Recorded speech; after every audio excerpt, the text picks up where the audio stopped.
Good evening and welcome to Live at 5. I'm Marissa Shepard. And I'm Melody Monty. First, the University of Arkansas has been approved a bid to purchase a part of Little Rock. And a Garland County Sheriff's Corporal has been placed on administrative leave after shooting a man in Hot Springs. But first, let's take a quick look at weather with Lauren Scott. Lauren? Good evening. It has been a beautiful day. Good evening. It's been a beautiful day here on campus. That's soon to change, though, with rain on its way. Today, we've had sunny skies. We'll have a warm-up coming up within the next day, and with that warm-up will come rain. We have more details on that in your forecast coming up.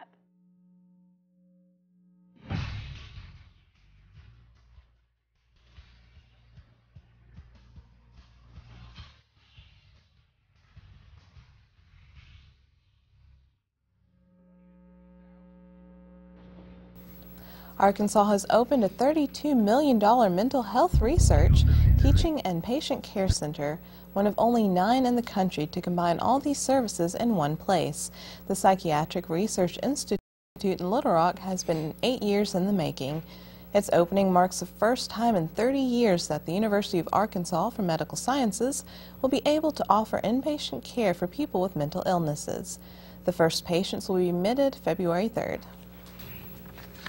A brother and sister have pleaded not guilty to attacking a 17-year-old Fayetteville High School student at a party. Authorities charged 20-year-old John Bentley Ober with attempted first-degree murder in the October 25th attack. He is accused of striking the teen in the back with a straight-edged hammer, causing the teen's lung to collapse. 18-year-old Amanda Rose Ober is charged with second-degree battery. Police said she cut the teen while swinging a knife at him. Police say the attack happened at a party at the Ober's home in Fayetteville, where a fight broke out after a group of people at the party made racial slurs toward 3 black men who showed up. The University of Arkansas's Board of Trustees has approved a bid to purchase the City of Little Rock's share of Ray Winder Field, a move the school hopes will help for future expansion efforts for UAMS. The $2.1 million package was approved with no opposition from board members present. The land would be purchased for over $1 million with additional money set aside to demolish any ballpark structures on the property and construct a parking lot. Dodd Wilson, Chancellor of the University of Arkansas for Medical Sciences, says the extra land will be important when the school expands. Half of the ballpark is city-owned and half is state-owned. The university's bid is the city-owned portion. Governor Mike Beebe won't be joining most of the nation's governors for a sit-down with President-elect Barack Obama. Beebe's office says that the governor scuttled plans to fly to Philadelphia, where Obama planned to meet with the governors to talk about the economy. Beebe's spokesman says that concerns about weather in Chicago, where Beebe had a connecting flight, scraped the trip. The governors were expected to press the incoming president today during the meeting for more money for infrastructure and for health care for the poor and disabled. The Harding University Chamber Singers are joining with Classic Fare Catering to provide an evening of music and dining. The night's festivities begin on December 7th at 6:30 p.m. The Chamber Singers' holiday program is sure to put the audience in the Christmas spirit. Guests will also partake in a 5-course meal. The evening will take place in Cone Chapel. Tickets are $15 per person, and they must be purchased by December 4th at the Classic Fare Catering office. Ticket buyers may also call 279-4231. A Garland County Sheriff's Corporal has been placed on administrative leave after he shot a suspect who was reportedly resisting arrest. Authorities went to a Days Inn in Hot Springs on Saturday to serve warrants on 26-year-old Landon Duddles. Police say Duddles tried to run away, then got into a fight with the officers, at one point using one deputy's pepper spray on another officer. Authorities say Corporal David Martintino shot Duddles in the leg during the struggle. Duddles was taken to St. Joseph's Mercy Health Center, where he underwent surgery. Martintino was placed on leave pending an internal review.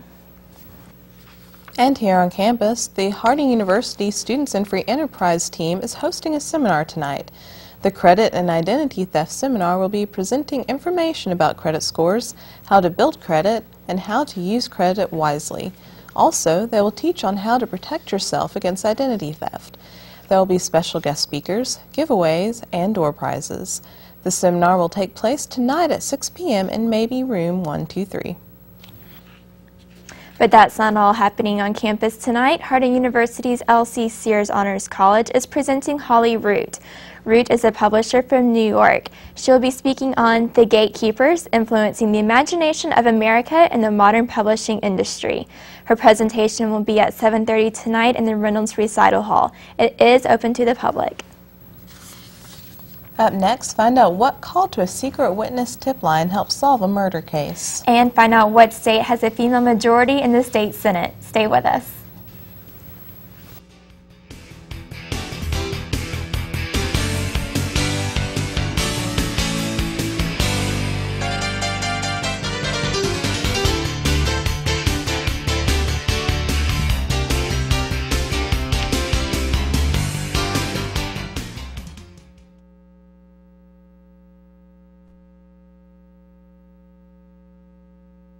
I thought I'd be saving lives. It's more than money for college. It's built my character and given me a sense of accomplishment. Now I'm on a career path and I'm the leader of my team. I put on the uniform and I have a whole new outlook on life. Country, community, family. That's what matters most to me. If that matters to you, go to 1-800-GO-GUARD.com.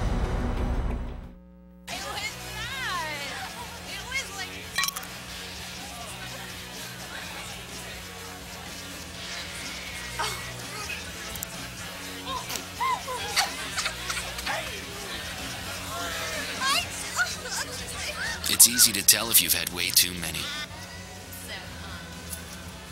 But what if you've had just one too many? Buzz driving is drunk driving. A call to the secret witness tip line helped police break CNN's first featured cold case, the slaying of college student Breonna Dennison. A construction worker was charged with Dennison's murder last week. This came nearly 10 months after the 19-year-old California college student was found strangled and sexually assaulted in Reno, Nevada. The arrest of 27-year-old James Michael Biela moves the case from the investigative phase to into the courts. This is CNN's first cracked cold case. Dennison, who attended Santa Barbara Community College, vanished January 20th while visiting friends at the University of Nevada's Reno campus. Her body was found several days later, partially covered with snow in a desolate field outside of town. Police are urging anyone with more information to call the Reno Police Hotline. New Hampshire is the first state in the nation to have a female majority in its Senate. CNN has a story on how the state is making history. When she heads into the office each day, Senate President Sylvia Larson can't help but notice one very common element to the portraits along the State House walls. I see these male faces and I think about the history of this building and how many people have contributed. Women over the years have contributed in greater and greater numbers. And now women are contributing in state politics more than ever before. For the first time in the Granite State, women are the majority of the Senate, holding 13 of the 24 seats in Concord. But it's not only a first for New Hampshire, it's also a first for the nation. It wasn't something we set out to make happen in terms of we need a female majority. It happened because these are leaders in their communities who are the most qualified. There's a long tradition of participatory politics. Michael Cheney is the president of the New Hampshire Political Library, and he says while the state has a national reputation of being staunchly conservative, the reality is, and has been for a while, much different. It really does have to do with the resonance that each individual politician has with their district and their voters and their capacity to lead. And the female power brokers in state politics aren't limited to the Senate. Look like last time because Terry Norelli is the Speaker of the New Hampshire House. Not that she's popping champagne over the gender distinction. I think that there's still a little way to go, and the indication of that is that we're still talking about the fact that there are so many women in government. When we're there, we won't have to talk about it anymore. That's not to say that somewhere down the road, a little recognition would go unappreciated. Someday there may be a few portraits of women in those walls because it's pretty much men lining the halls right now. New Hampshire is also the only state where women lead both legislative chambers. On Black Friday, there was a tragedy that occurred in Palm Desert, California. Police have released tapes of the 911 call made just after shots rang out inside a Toys R Us store. In it, a female store employee tells a dispatcher that two men just started fighting. CNN has more.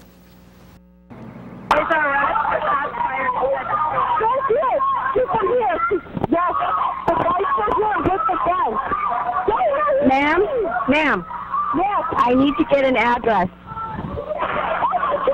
It was a call cluttered with screams, gunshots, and commotion. A woman employee tries to explain to the dispatcher how two men had turned an argument into a Wild West showdown. 74321, Highway 111. 74321. I think this guy's dying. Please. What's the cross street? We're off of 111 and Third Way. Okay, what's going on?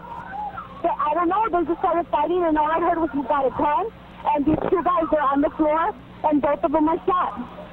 Both of them are shot? Yeah. The woman explains how 39-year-old Alejandro Moreno and 28-year-old Juan Mesa shot each other to death during an apparent running gun battle that broke out around 11:30 that morning.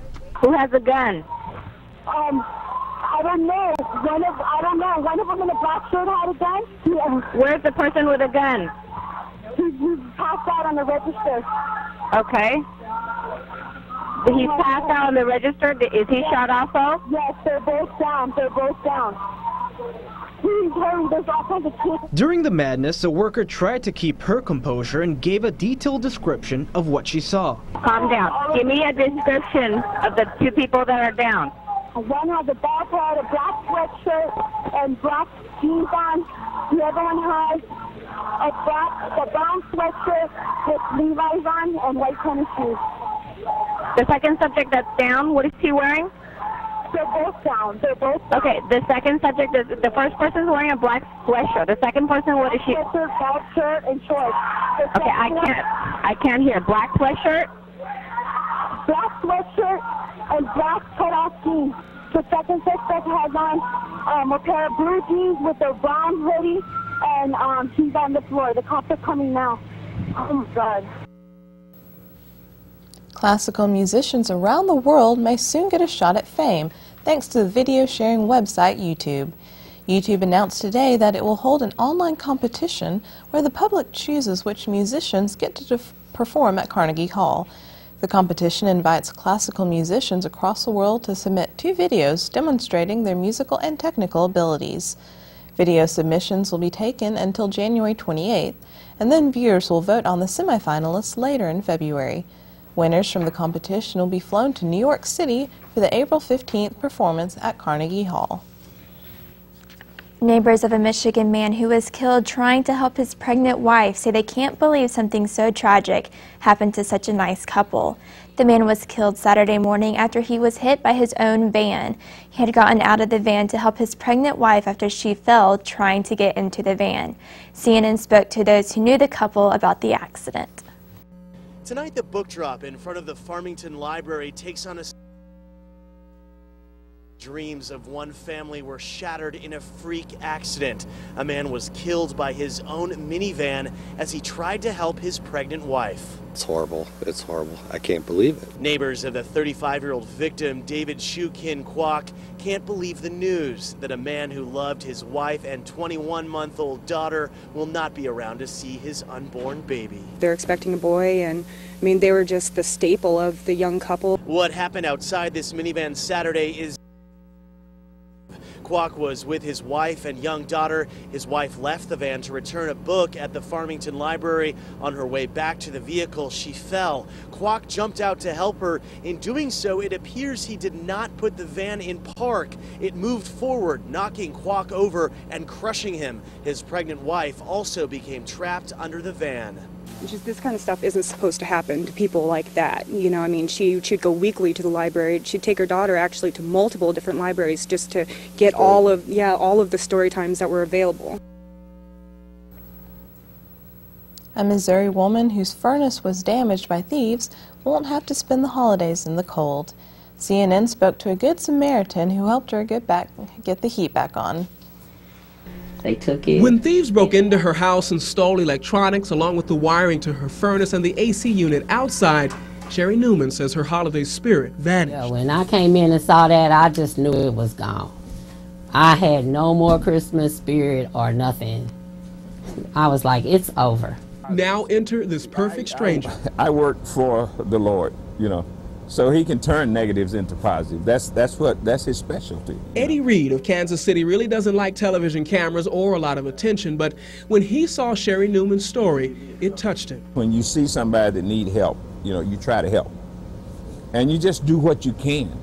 You know, and I could do this. Reed, who works in heating and cooling, saw Newman's furnace on television and says it appeared to be a relatively easy fix. So he and a pair of other Good Samaritans contacted Newman and began making the repairs. And the heat is back on. She's pretty much ready to go right now until spring when she needs the air conditioning. It is just one prayer among many answered for Newman. My spirit is coming back. Like I said, I might even put my tree up, you know, kind of relieve some stress. Thanks to some Channel 9 viewers with big hearts. I do this all the time, you know. If I see somebody in need, I try to help, you know, but I don't usually do TV interviews. And in world news tonight, India demands strong action from Pakistan after last week's terrorist rampage killed 179 people in Mumbai. India has formally blamed it on elements within Pakistan, which categorically denies any state role. The sprawling city of Mumbai is marked by signs of mourning, displays of utter grief over friends and relatives killed in the mayhem, and many are outraged that such a crime could be carried out with such apparent ease. There is already political fallout within India. Early warnings apparently went unheeded. Now at least 3 officials have resigned, including the nation's home minister. The U.S. says Pakistan and India must work together in the investigation. Secretary of State Condoleezza Rice is expected to arrive in India on Wednesday. Some scary moments for passengers aboard a luxury cruise ship passing off the coast of Yemen this weekend. The 30,000-ton ship had to outrun a pirate attack in the Gulf of Aden. A cruise line spokesman says Oceania Nautica was heading for Omar when 2 small skiffs approached and tried to intercept it. When the ship sped up to try to get away from the boats, one of the skiffs got within 300 yards and fired 8 rifle shots at the Nautica. Pirate attacks in the Gulf of Aden have risen dramatically in recent months, but this is the first report of a pirate attack on a passenger ship of this size so far this year. Welcome back. We're going to take a look now at your forecast for tonight. 49 degrees at 7 p.m., 47 at 9 o'clock, and 49 degrees at 11. The wind out of the south is going to keep us warmer than usual. Your full forecast is next. Stay tuned.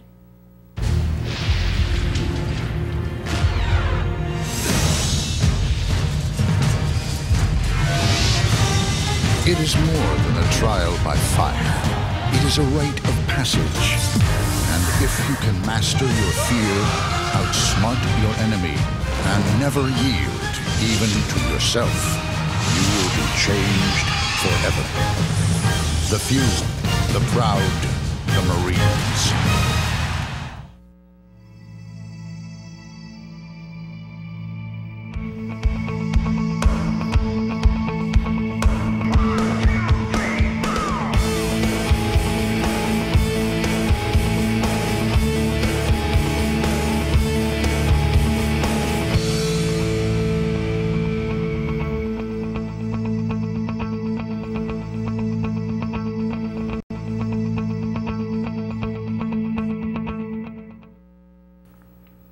Welcome back. We're going to take a look now at your today's temperatures. High of 52, low of 43, a lot warmer than this time of year.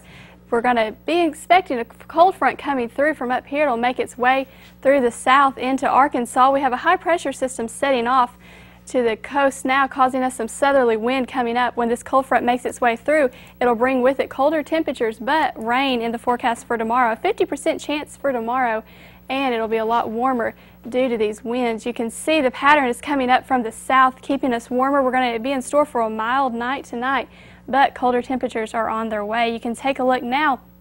55 degrees in Dallas, 55 in Houston, 45 in Tulsa, 39 over in Memphis, and 37 in Jackson. It's a little mild for tonight, but tomorrow will be colder. You can see now 48 degrees for your 5 p.m. conditions and a little chilly. Humidity's at 44%. a dew point of 28, and a little gusty winds out of the south, 10 to 15 miles per hour.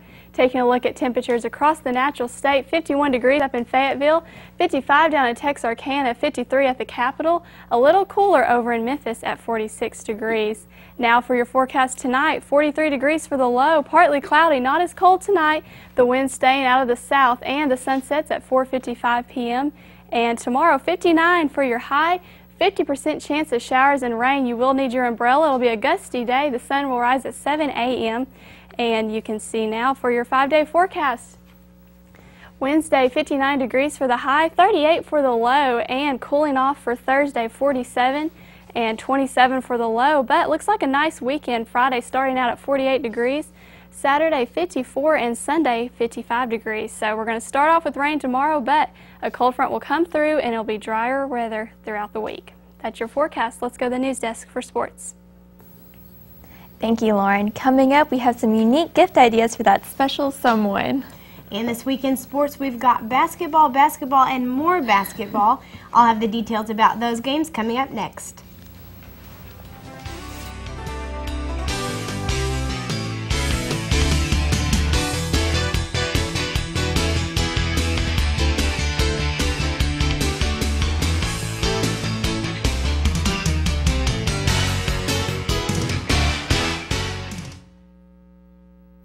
If a natural disaster happened and we were outside the home, we'd probably all meet, I'll say, around the grocery store, you know. We would all meet at a bus stop. That is our meeting place. Well, we would probably just meet out in front of the house. We'd probably meet at our neighbor's house. If you have no plan, then you can just plan what to do as it happens.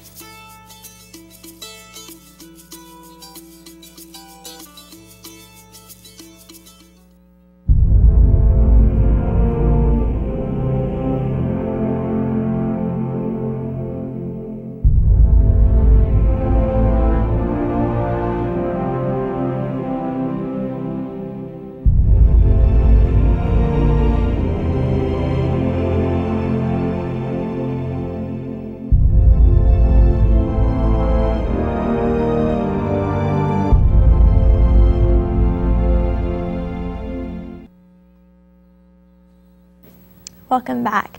Well, Caitlin, last week marked the beginning of the home season for our basketball team. Do we have anything to look forward to this week? That's right. Now, we have got a lot of home games to start this season off with, so be sure to take advantage of those. We do have 2 games tonight. Now, the Harding women's basketball team competes tonight. The Lady Bison take on Gulf South Conference East Division foe North Alabama in the Rhodes Fieldhouse at 5:30. With a 5-0 record, Harding is out to their best start since the 1998-99 season. The 96-97 team has the best start in program history, going 13-0 under now athletic director Greg Harden. Lady Bisons are led by junior forward Stacey Owens, who is averaging 14.4 points per game and 10 points in rebounds a game. North Alabama is out to a 4-2 start. 5 of the 10 games the last 2 teams have played have gone into overtime, and tonight could also be a big night for senior Catherine McMenemy, who needs 5 free throws to take over 5th place on Harding's career free throws made list. And the men's basketball team will also compete tonight. The Harding Bisons will look to run their current winning streak to 4 games as they begin a 5-game homestand tonight. The men will play the Central Baptist Mustangs tip-off at 7:30, immediately following the Lady Bisons game. Harding enters the game with a 3-1 overall record and as the 2008-09 defending Gulf South Conference West Division champions. It is the 64th season overall for Bison basketball. Central Baptist enters the game with a 7-4 record. A win tonight would give Harding its first 4-game winning streak since taking their 4 straight from February 10th to 22nd in 2007. And later this week in Bison basketball, the men will play on Saturday, December 6th against Ecclesia at 7:30 in the Rhodes Fieldhouse. And the women will also play Saturday against St. Edwards immediately before the men's game. Tip-off will be at 5:30. So we've got a lot of basketball. And we do. We've got a lot of home games to look forward to. So be sure to get out and support your Bison basketball teams. That'll be lots of fun tonight. Thank you. Let's get back to Melody for a report on doctors and their training. A new report is saying that young doctors in training may be too tired for safety. The report is calling on hospitals to let them have a nap. Regulations that limited the working hours of the young doctors came 5 years ago that limited them to about 80 hours a week. Today, the prestigious Institute of Medicine recommended easing the workload a little bit more.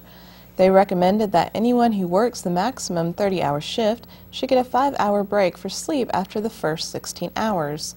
The Accreditation Council for Medicine has not yet announced whether it will follow the recommendations. If you are short for gift ideas for that person who really does have everything, then there may be a solution for you. A new website claims a stupid gift may be the answer. The website, stupid.com, claims that finding a truly stupid gift is an art form. Today, the website revealed its second annual list of the top 10 stupidest gifts for this holiday season. Last year, the #1 gift was portable mistletoe with a suction cup to attach to your forehead. This year, featured on the list are screaming rubber chickens and an Obama can opener. Wow, a screaming rubber chicken. I know, you never know what you're going to find these days. That's very true. I think I might be a little disappointed if I got that. I know. Yeah. Even if I did have everything, which I don't, it would still seem a little bit disappointing. Yeah, but definitely. So we have a game tonight. That's right. We've got a game tonight. The women play at 5:30, the men play at 7:30, so be sure to come out and support. And we've got more games on Saturday. Let's see if we can go ahead and pull up the 5-day forecast one more time. Tonight will be a great night to go out to the basketball game. It's going to be a mild night tonight, 43 for your low. And tomorrow you're going to have to pull out the umbrella, but by Thursday we will dry out and cool down, and we will be in store for some better weather for this week after we get through the rain tomorrow. So, well, that's something to look forward to, yes, a nice definitely. change. Yep. That's good. Yeah. Well, thank you for joining us tonight on Live at 5. For all of your news, sports, and weather, tune in tomorrow night. From all of us here at TV 16, have a great night.